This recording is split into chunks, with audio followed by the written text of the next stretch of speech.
How to install 1PIXMEDIA on Firestick.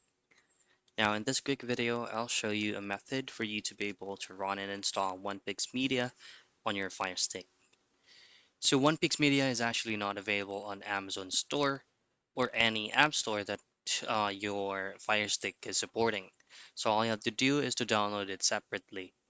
Now from your Firestick home screen, you just need to access your Firestick settings.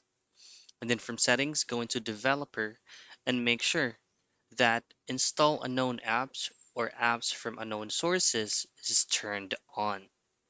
Once you've done that, all you have to do next is to access your Firestick App Store, hit on search, and then download the downloader application on your App Store. Now, once you've successfully downloaded it, simply run it, and then this is where you need to look and search for 1Pix Media. You can copy and paste this specific link that will be shown on your screen, have it installed, and then you should be able to run it on your Fire Stick. And that's how you install 1PIXMEDIA on Fire Stick.